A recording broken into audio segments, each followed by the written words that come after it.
Welcome to the channel. My name is Matthias. Today we're going to talk about XMen Red, written by Al Ewing, and some killer art by Stefano Caselli. So this is going to be the X-Men series on Mars. They're going to be the main lineup to protect the local population there. What had happened is that the mutants on Krakoa had decided to terraform Mars to send all the mutants from Morocco to Mars so they don't cause any trouble on Earth, because they had started to become like a liability for Krakoa. I guess if you don't know what had gone down during Hickman's run on the X-Men, nothing what I said made sense. But that aside, just roll with it because this series starts really strong. I enjoyed it quite a bit. So the first issue actually starts with Storm. She's fighting against another Iraqi mutant because the thing is that she's really trying to win over the respect.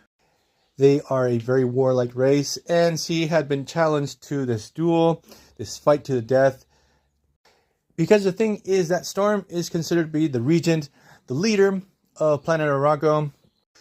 And if she doesn't have the people on Mars on her side, even though you have the title, you're not going to be able to do much. So she's fighting the shape-shifting mutant who has taken her own appearance and also has even copied her powers. So the thing is that she's a handful. So what happens is the story cuts to the past, and just like on Krakoa, Morocco has its own type of quiet council. And we get this whole situation with Storm and Iska the Unbeaten, where Storm immediately realizes that these Morocco mutants are going to be a handful because Iska establishes right off the bat, look, when are we going to start to have battles? When are we going to start fighting for our glory? And Storm really wants to put focus, hey, let's start a prosperous society. Let's get things running here in the first place. Then the story cuts to Magneto, who meets this fisherman. And we get this pretty interesting exchange. Mags is actually trying to get to know the local population. And this character that he comes by, his name is the Fisher King. And throughout this exchange, I'm not sure if the Fisher King is human and he was on Arago, or if he's a mutant and he doesn't want to use his powers. Because he tells Mags, look, I don't have to use any type of powers to live my own life. Also, another thing, since I live in Argentina, my version is in Spanish. Some stuff gets lost in the translation. And then the story cuts to, at least for me, the most interesting moment where we're at the local bar on Mars. Instead of the Blue Lagoon, this is the Red Lagoon. Sunspot seems to be the owner, and he observes a situation that really has him worried. We have Vulcan confronting the Shi'ar envoy. Because the thing is that Vulcan has regained his memories, and technically he's still the emperor of the Shi'ar Empire. I have no idea when or how he regains these memories. It was already established during Hickman's time on the series that during the Empire tie-ins of the X-Men, that he was the original and that he was found floating through space, and some aliens had tampered with his mind and he seemed to be some type of sleeper agent. So the thing is that Vulcan is giving this Shi'ar diplomat a real hard time. Sunspot has to step in to stop this whole situation, but he starts getting his ass kicked by Vulcan. And then we get this killer moment when Thunderbird intervenes and just steamrolls over Vulcan. Since his power set does not rely on any type of energies, it's just pure strength. He clobbers Vulcan in such an epic way, he actually slams him with a table. And the added bonus, at least for Thunderbird, is that he's aware that Vulcan is a Summers brother. And let's say that he really, really does not like Cyclops or anyone related to Cyclops. Cable arrives to try to dismantle this whole situation. And Thunderbird, I'm not sure if he's aware that Cable is also a Summers. But the thing is, he's super confrontational with Cable too. So I'm intrigued to see what they're going to do with Thunderbird. So at the end of the first issue, obviously Storm comes out on top with this gladiatory battle. And she realizes that she has to sort of change the way she carries herself on Arago.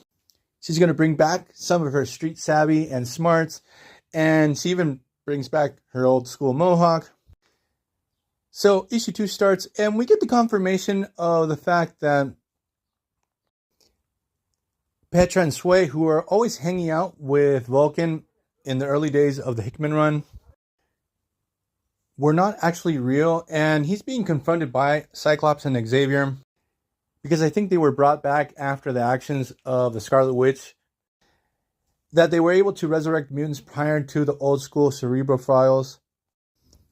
And it seems that Vulcan takes very poorly this intervention that he's being given.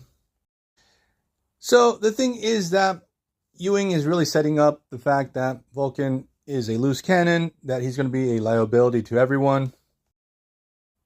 So after this flashback, we get the presentation of the XMen Red team, which the lineup has me fascinated too. Cable is the team leader. We have Frenzy, Random, Mentalo. That one really caught me by surprise. And Vulcan. Abigail Brand from S.W.O.R.D. is going to be like the main coordinator of the team. They go on their first mission to stop these two progenitors.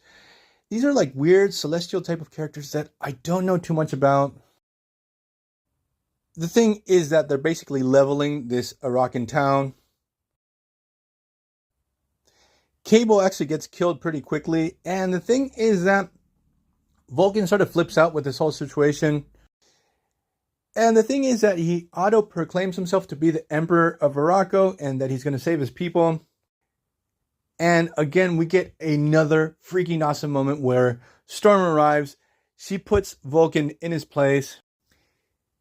She actually pretty easily is able to defeat him. Later on in the story, Vulcan does not understand how he was beaten so easily by Storm, because he should be able to also sap her powers and use it against her. And Abigail Brand actually tells him, look, you know how to use her powers, but very basically, Storm has been training for years. She's an expert using her powers. She's 10 steps ahead of you. Even though both of you are Omega level mutants.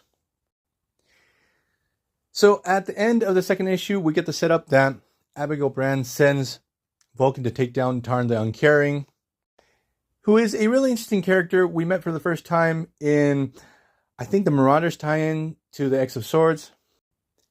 That even though he gives off quite a bit of Gore the God Butcher vibes to him, as a character and his power sets are super cool. So we're going to leave this video here. I hope you guys liked it. See you guys next time. Bye.